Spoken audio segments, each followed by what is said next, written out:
Pinamunuan ko hakbang ng maisog, pinamunuan ko ang giyera laban sa korupsyon. Because through the years, higit pang nagiging talamak ang problema natin sa korupsyon.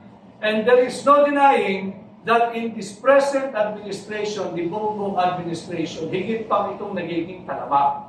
And we have the budget, the national budget of 2025 to speak of, as our Annex or Exhibit A kung gaano katalamak ang korupsyon.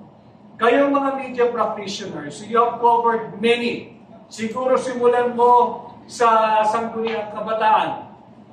Segunda natin sa Sangguniang Barangay. Andiyan ang mga munisipyo, andiyan ang City Council, andiyan ang Provincial Council. You have covered many sessions of all these councils, and you know very well that it is next to impossible, if not criminal, to pass a national budget na base sa mga blanco. Ito ang ginawa ng Marcos administration.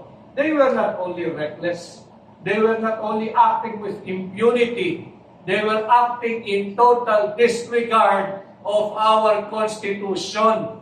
Kaya yan hinihingi ng takbang na maisog to uphold, defend, and respect our Constitution. They were acting with impunity, with such recklessness and disregard, absolute disregard to our Constitution. And worse, masyado naman nilang ginagawang mangmang ang sambayan ng Pilipino. Paano ka makakapagpasa ng isang 6.325 trillion pesos national budget for 2025 base sa isang bicameral conference committee report na blanco? Merong 28 blanco. Nagkakahalaga ng higit kumulang 241 billion pesos. This is not the way to go forward in combating and fighting corruption. Yung mismong pamahalaan nagsusulong ng korupsyon. Pwede ba tayong magpasa ng ating taunang budget na kalaki-laki ang halaga? 6.325 trillion pesos base sa BICAM report na blanco. At bilang nagpapatunay na sincero tayo sa ating nilalaban ng korupsyon, nagsampa kami ng kaso sa Korte Suprema questioning the constitutionality of the 2025 budget. But make no mistake about it, it is not only anchored on those blanks that we have discovered by an incumbent Congressman Sid Punga of the 3rd District of Davao. Just a brief background of who Congressman Sid Punga is, apart from him being the 3rd District incumbent Congressman of Davao. Siya ay minsan nang naging chairman ng Ways and Means Committee ng House of Representatives. Isang beses naging vice chairman ng Committee on Appropriation. At 2 beses lang naman naging chairman ng ever-powerful Committee on Appropriations ng House of Representatives. Meaning, eksperto ito pagdating sa pagpasa ng tamang budget. And he discovered all of this, and we had a meeting with President Duterte. At sinabi nga namin, this is criminal. Hindi pwedeng blanco yung ating bicameral conference committee report. Napirmado, aprobado, ratified, at ifinail ng BICAM sa tinatawag nating House of Representatives Bills and Index Service. Yung Bills and Index Service na yan, lahat, hindi lang yung appropriations measure, lahat ng batas na inaprubahan nila, pinapatatak, rini-receive dyan. At yan yung tinatawag na nagiging enrolled bill. Enrolled bill dapat yan ipirmado ng Senate President, ng Secretary of the Senate, ng House Speaker, at ng Secretary General ng House of Representatives. Pagkat yan, it serves the enrolled bill, it serves as a control mechanism. Para kung sakasakaling merong may malikot na isip o malikot na kamay, baguhin yung mga figures ng yung mga appropriations. During the printing, meron kang basihan ikumpara. Meron kayong talagang kopya na ipinasa ng both houses pagkatapos dumaan sa period of reconciliation dyan sa BICAM itong 2025 budget niya. At yan, nakita natin panay blanco. That's why we filed the case before the Supreme Court. Apat yung ating basihan. Unang-una, hinayjack ng Vice Cam yung NEP.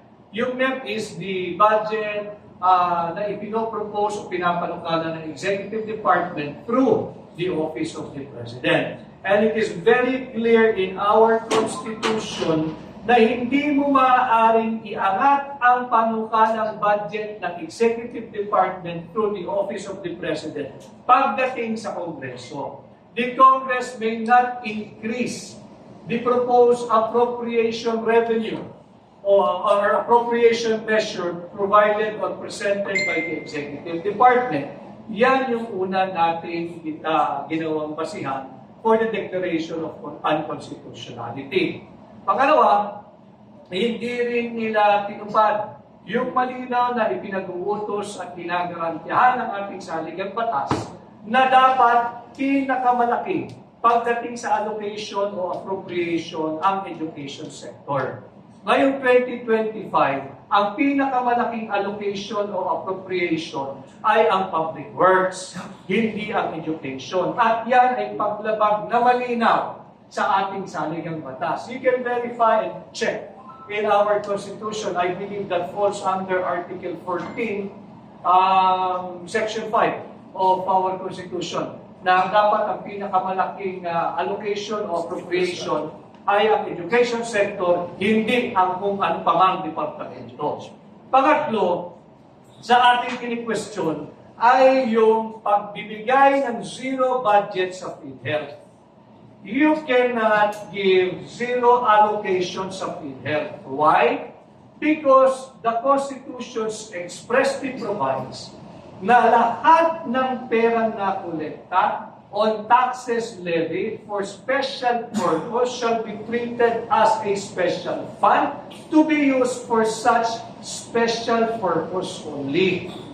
At yan nga ang pinagkukuhaan ng pondo ng Republic Act 11223 o yung mas kilalang Universal Healthcare Law. Ang pinagkukuhaan nila ay yung batas, yung sin tax law, na kung saan 80% ng revenue ng gobyerno na makokolekta mula sa mga tabako, sa alak, yung mga inumin na gumagamit ng sweetener o rasukal at iba pang matatamis na produkto, 80% ay naka-reserve.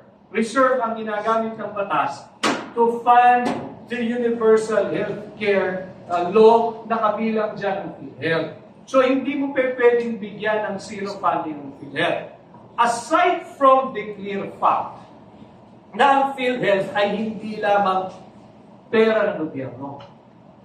Lahat ng manggagawa ay kinakaltasan bago pa ninyo mahawakan ang inyong pinagtrabaho sa kinsenas para dyan sa mandatory contribution sa PhilHealth. Private money din yan. So nasaan yung pera ng mga pribado na dapat pang PhilHealth? Hindi mo pwedeng bigyan ng zero funding yan. Tama si Pangulong Duterte. Malinaw na estafa yan kasi may private money component yan. Pag hinanap ng mga miyembro na nag-contribute sa isang buong taon, nasa ng contribution ko na binabawas mo monthly. Yan ay dapat para sa kalusugan ko. Pag yan binigyan mo ng zero, nasaan yung pera ng mga pribadong manggagawa? So yun ho yung ating pangatlong grounds at pangapat, ito ang maling pagpasa ng ating budget dahil sinalauna yung proseso, binastos ang ating saligang batas, at higit sa lahat, iniinsulto ang talino ng mga Pilipino sapagkat nakapagpasa sila ng 6.325 trillion pesos na budget base sa 28 blankong items dyan sa Bicameral Conference Committee report. For better understanding, I'll try to simplify yung budget process. 241 billion pesos ang blanco, and yet nauwi sila sa 6.325. Lahat naman siguro tayo dito ay nakakatanggap ng bill ng kuryente. Yung bill ng kuryente, suriin ninyo. Meron doon yung consumption for the month. Nakalagay dyan kung magkano, lagay mo 1,000. Pero yung 1,000 yan, may breakdown yan. Kagaya sa NCR, yung Meralco, naka-breakdown. Nandyan yung charges for generation, transmission, distribution, yung government fees, yung systems loss. 8 items sa dyan na naka-itemize. Hindi ka pwedeng magbayad ng bill mo na bulto lang at hindi naka-itemize saan napunta yung composition ng 1,000 na yon. Kaya hindi ka tanggap-tanggap yung sinasabi nila to follow yung amount ng mga blanco. Ang tanong ko lagi sa kanila, pagka kayo ay bibili ng real property, kung ito may lupa, o bahay at lupa, o isang unit ng kondominium, hindi naman kayo papayag na ibibigay sa inyo, kahit na original, ay titulong blanco. You will have to look for the technical description. They will have to provide for the meets and bounds. Kinakailangan meron niyang description kung hanggang saan lang ang property mo. Kung hindi, magkakagulo kayo ng kapitbahay mo. Saan mo itatanim ang muhon? Kung ang binili mo 500 square meter pero walang technical description, pwede kang tumawid sa kapitbahay mo. Kahit original pa yung inyong titulo. Kahit permado pa yan ng Register of Deeds. Walang visa yan dahil walang technical description. Ganito rin ang problema ng ating 2025 budget. Kaya nahihirapan din silang ipaliwanag bakit may blanco doon.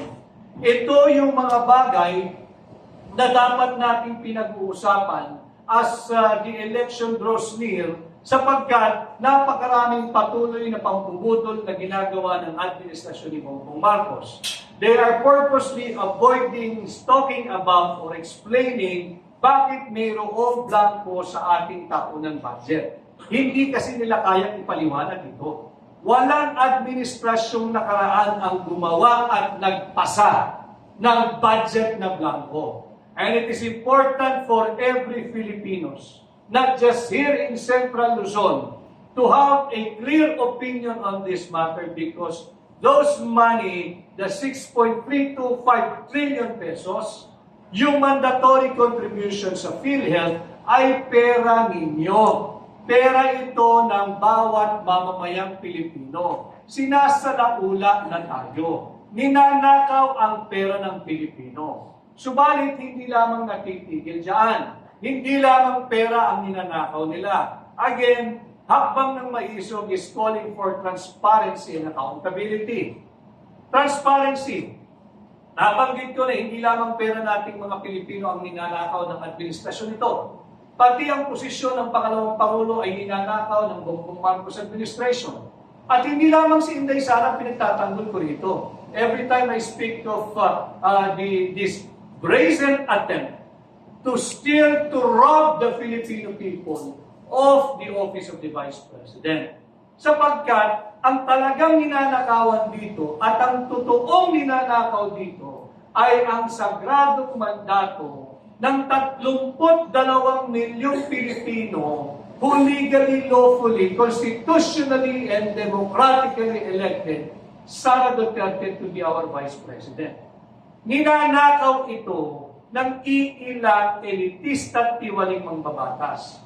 Initially, 215 of them signed the verified impeachment complaint na sinasabi nila yung trinabaho nila sa loob ng 7 oras. From 10 in the morning until it was transmitted just before 5 in the afternoon. Pagbigyan na natin, bigay mo na, isagad mo na 7 hours. How could the 215 congressmen who signed the verified impeachment complaint possibly read, understood, and based what they know na personal knowledge nila at base sa authentic document bago nila pinirmahan? You only have 60 minutes sa isang oras. Kung aaralin mo, susundin mo ang pinag-uutos ng saligang batas, Article 11, Section 4, na dapat ito'y verified impeachment complaint. Silipin ninyo ang Rule 7, Section 4 ng Rules of Court for the definition of what verified complaint is. Dapat ito'y base sa personal knowledge. O di kaya ay base sa authentic records and